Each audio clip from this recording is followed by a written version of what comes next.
David Maulén de los Reyes es licenciado en Arte de la Universidad de Chile, diploma en Crítica Cultural de la Universidad Arcis y Fundación Rockefeller, magíster en Comunicación de la Universidad Austral de Chile, profesor en Arquitectura y Vanguardias, Universidad Tecnológica Metropolitana.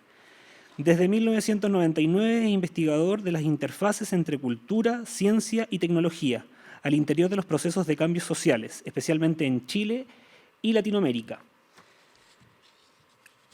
Ha sido curador de la tercera Bienal Museo Nacional de Bellas Artes, titulada Situación del Arte Contemporáneo Chileno en el año 2001, colaborador de la documenta 12, plataforma Es la modernidad, nuestra antigüedad, diseñador de la línea de tiempo del edificio de la tercera Conferencia de Naciones Unidas en Comercio y Desarrollo, UNTAC 3, para la Biblioteca Centro Cultural Gabriela Mistral. Ha trabajado en la visualización de interfaces entre arquitectura y performance para el Seminario Internacional Santiago de Chile 2110. Ha trabajado en la contribución también de SEAD, The Network for Science, Engineering, Arts and Design, MIT Press, entre otras publicaciones e investigaciones. Bienvenido, David. Gracias, Sebastián. Sebastián me invitó a hablar de arquitectura en la Unidad Popular y de armar algo, no solo yo, y conversamos incluso la posibilidad de hacer algo el próximo año con una convocatoria abierta para una publicación, que esto fuera como la interfaz o el dispositivo para algo en otro formato, pero por ahora centrado en recopilar señalamientos destacables. Y dentro de lo mío, que pensé que podía ser más atingente, una investigación que me gusta mucho, pero que no he podido trabajar tanto como publicaciones o documentos, es el uso de la informática en la construcción del edificio de la UNTAC 3, que yo titulo Arquitectura Heterárquica y Cibernética Relacional. Y como bien me dijo Helmut Stuben, para poder hablar de este caso, primero tenía que hablar de la Villa San Luis de las Condes un año antes. Heterarquía, en esa época, era un término que usaba Stafford Beer, el cibernético Stafford Beer, que es una palabra griega, que es más o menos significa modelos de organización alternativos a jerarquía vertical y centralizada. No es anarquía, que es sin orden, sino que es heterarquía como la búsqueda de modelos, que yo lo traduzco o los traduje años atrás como independencia colaborativa descentralizada. Y aquí está más o menos como lo visualizaba Stafford Beer o Raúl Espejo en la época, en el 72-73. Y 50 años después, el biólogo chileno Leonardo Lavandero, discípulo disidente de Humberto Maturana, con el psicoanalista argentino Alejandro Malpartida, hacen una revisión crítica de este modelo cibernético heterárquico de Stafford Beer, y ellos hablan de una cibernética relacional, donde distinguen la diferencia del ámbito estratégico del diseño de interacción del año 72 con un diseño de relaciones. Y también, por el otro lado, una particularidad del idioma castellano, que el término sustentabilidad y el término sostenibilidad tienen dos definiciones. Uno apunta más a las variables materiales, pero otro a la cultura relacional, que en inglés no se puede. O sea, estamos mejor que Beer en ese sentido. Y es parte de esta relación donde, el modelo sistema viable de Beer de hace 50 años atrás para la cibernética segundo orden se basaba esencialmente en 3 elementos que luego podían evolucionar en 5, pero estos 3 elementos tenían que ver con la relación del ser humano con el medio ambiente social o natural, que ahí está la letra E, que es de environment, de medio ambiente en inglés, pero social y natural. Y la tecnología era simplemente la mediación entre el espacio de decisión del ser humano con el entorno externo. La revisión que hacen Malpartida y Lavandero 50 años después tiene que ver con que esta concepción veía el medio ambiente como algo externo al sistema, como una cosa, y no como una entidad equivalente. Entonces ellos dicen que hay que superar el tema del diseño de interacción por un diseño de relación, que uno no puede decir que el medio ambiente es una cosa, y más o menos podría ser esa una discusión hoy día, para una cibernética de tercer orden, dentro del diseño del comportamiento, la evolución de la cibernética, y también dentro del sur global, que es una discusión que tiene nuestras características propias. En esa misma discusión, también estratégicamente el 72, volviendo al contexto original, Gibbon-Siep se planteó el desafío del diseño de interacción como algo para hacer funcionar cualquiera de estos sistemas que se estaban planteando en ese momento, tratando de traducir la economía política al ámbito de lo simbólico. En ese sentido, es muy estratégico el diseño de interacción. Hay la gráfica de Bon-Siep al lado de la gráfica de cómo Beer tomaba el sistema nervioso central como lógica para el modelo sistema viable. Pero también para hacer la relación con este concepto crítico 50 años después entre la cibernética relacional de hoy día con los principios de esa época. Y aquí está el caso, cuando Sebastián me dice, hablemos de la arquitectura de la unidad popular en el ámbito de ustedes. Por un lado, yo me gusta mucho este trabajo de Roberto Segre y de Rafael López Rangel del año 81-82, que ven, creo, si no me equivoco, la portada es un corte de la CEPAL, puede ser, no sé. ¿Sí? Que es súper importante porque la CEPAL no es solo el objeto moderno, sino que es un símbolo, una gran interfase de América Latina definiendo sus políticas económicas, de los estados desarrollistas de los 20 a los 60. Eso significa la CEPAL, en ese sentido. Y además me encanta la forma en que Segre y López Rangel dividen esto, y por supuesto, probablemente en ese momento, ya con el título que tú me diste, probablemente era lo único que había por décadas que tomar el fenómeno de la arquitectura en la unidad popular como sistema. Y me encantó porque ellos van justamente a metodologías que yo apoyo mucho, que es la construcción del sistema de representación social.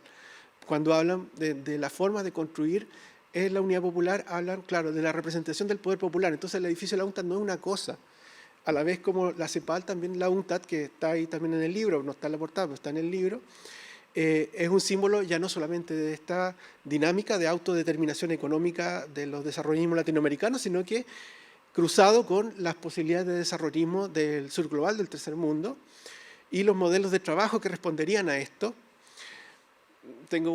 Murió hace un par de años un lamentable accidente de Segre, pero tengo una anécdota una vez con él hace 10 años atrás cuando dice: yo soy el único que en una publicación internacional al año 2010 ha hablado de la UNTAD. ¿Te imaginas? Con todo estos contenidos. Bueno, se evitó al López Rangel en esa mención. Y vemos este enfoque de sistema de representación social, que a mí me encanta, como dentro de la sociología de la producción simbólica, como una producción simbólica modifica el comportamiento de una comunidad. A eso me refiero con sistema de representación social, cómo él está atravesando estas políticas de la vivienda y de la arquitectura de la unidad popular dentro de América Latina. Creo que este está solamente en italiano, porque antes tiene otro que está traducido a varios idiomas donde no alcanza este capítulo tan bien planteado metodológicamente.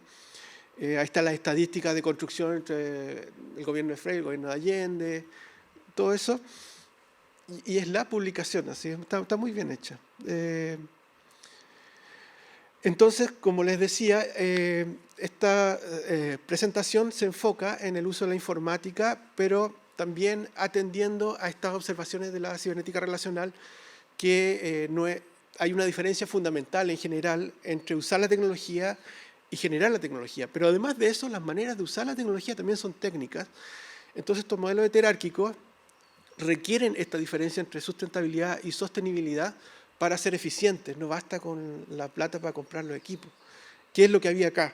Y qué era lo que apuntaba Helmut cuando me decía: no te quedes en que usamos computadores para diseñar el edificio de la UNTAD, vamos al desafío que teníamos con las 100.000 viviendas primero, y entre eso el caso paradigmático de la Villa San Luis de las Condes, un año antes o más de un año antes, que es de ahí donde sale esta relacionalidad, la cibernética relacional, que le va a dar viabilidad a los modelos de trabajo de construcción de la UNTAD. Todo esto, por sorprendente que parezca, con todo este culto que hacemos nosotros de los dispositivos electrónicos en un país que vive en las materias primas, sin embargo, solo habían 2 líneas, como aparece ahí en este especial de Hechos Mundiales, 2 líneas anónimas, sin identificar a agentes, que mencionaban que se había usado la computación en la construcción del edificio. Cuando se describe todo el fenómeno del edificio, de la conferencia, solo hay 2, y desde ahí partió la investigación, para descubrir cómo se había usado la computación, hasta llegar a Helmut, que murió en el año 2009, el informático de la Cormu. Esa era la referencia que había. Y también Sebastián me había invitado o intimidado a hacer una mesa con Miguel Launer, mi gran amigo, pero con el que discutimos harto.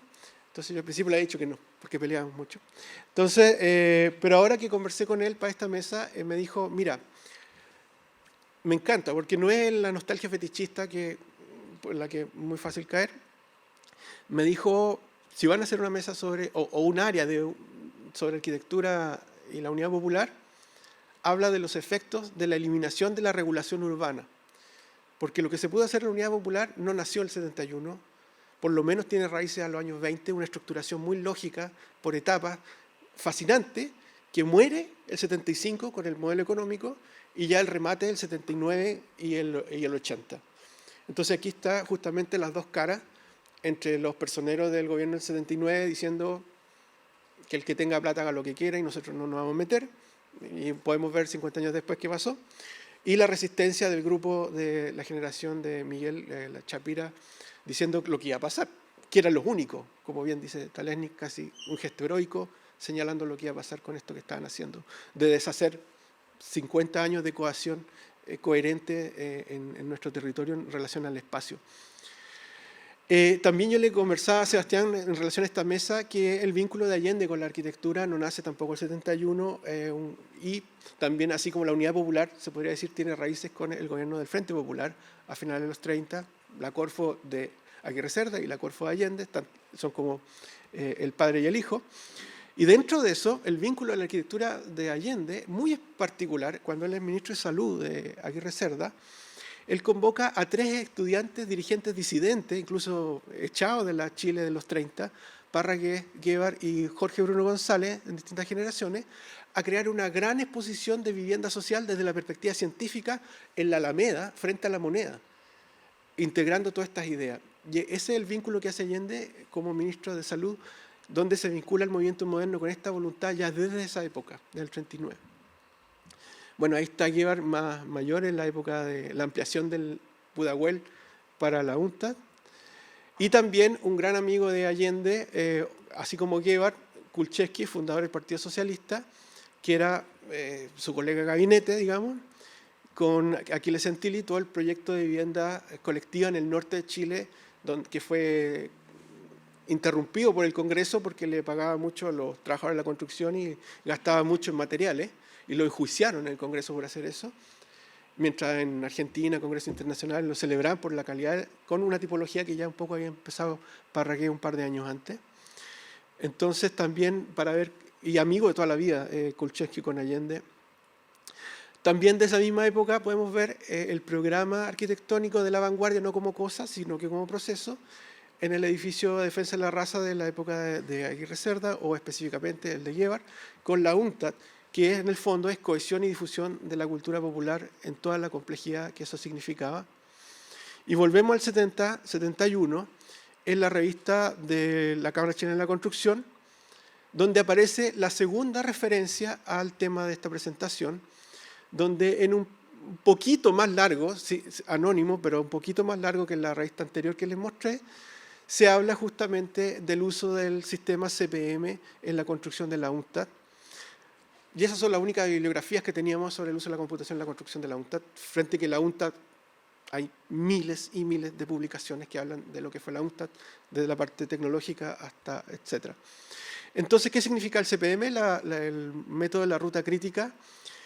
Para que funcionara el CPM, la gran hazaña de Helmut, que era el informático de la Corporación de Mejoramiento Urbano a cargo del proyecto, fue que él se salió de su rol de ingeniero, con esta figura que defendían también los arquitectos y toda la gente que participó en la construcción de la UNTAD de 10 meses para hacerla posible. Él capacita a 75 jefes de obra.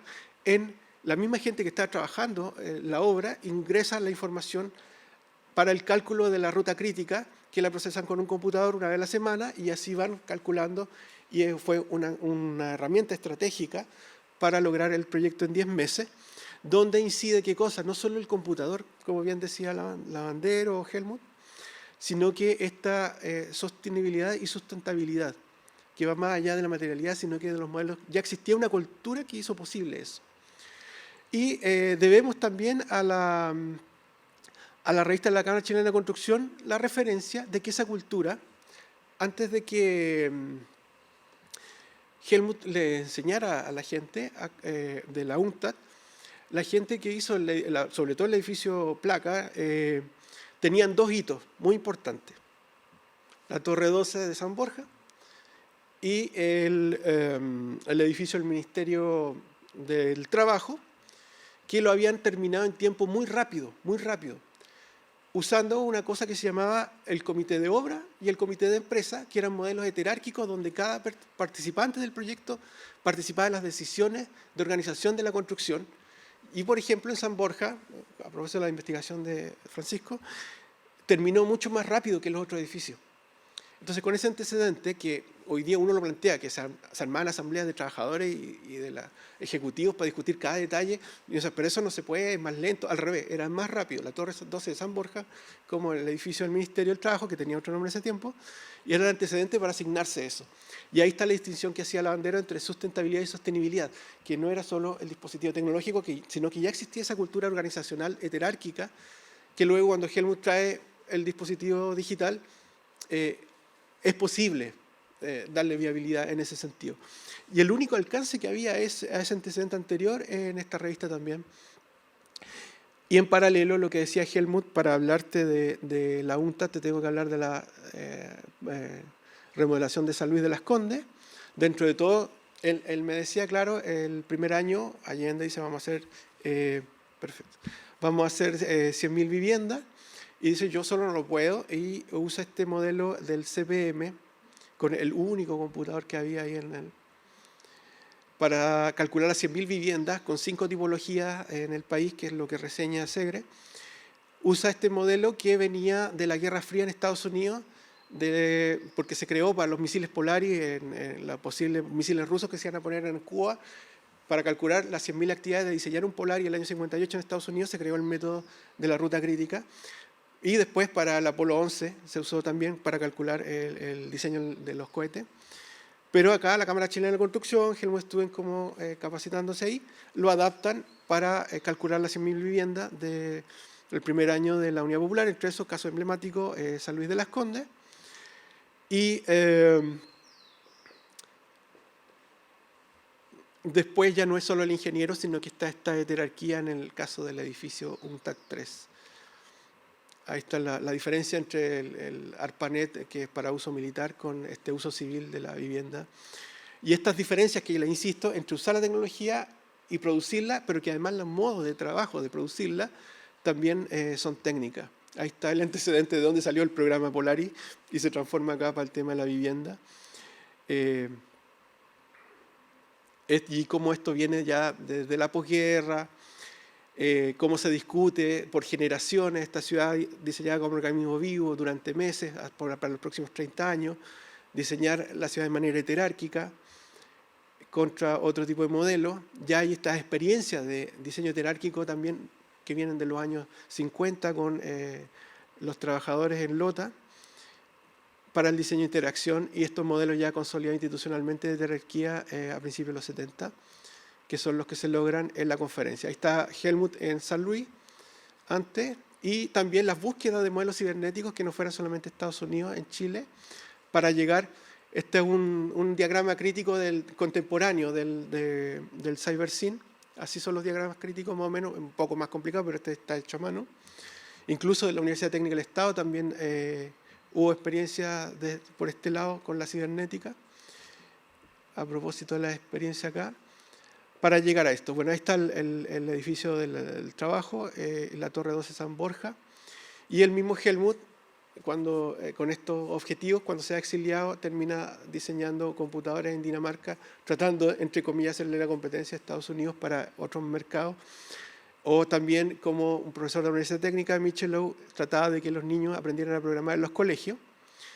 Finalmente, ahí está Rufino Mejía, representante del comité de obra principal de toda la UNCTAD, en esta jerarquía, donde aprenden a introducir la información con el manual. Esa es una parte del manual de Michelow para enseñarle a los niños a programar, para lograr estas obras, junto con también esta figura ingeniero obrero, donde no se firma como arquitecto o ingeniero, que venía ya de antes de esta idea de las viviendas, aplicado a la vivienda, el modelo cibernético.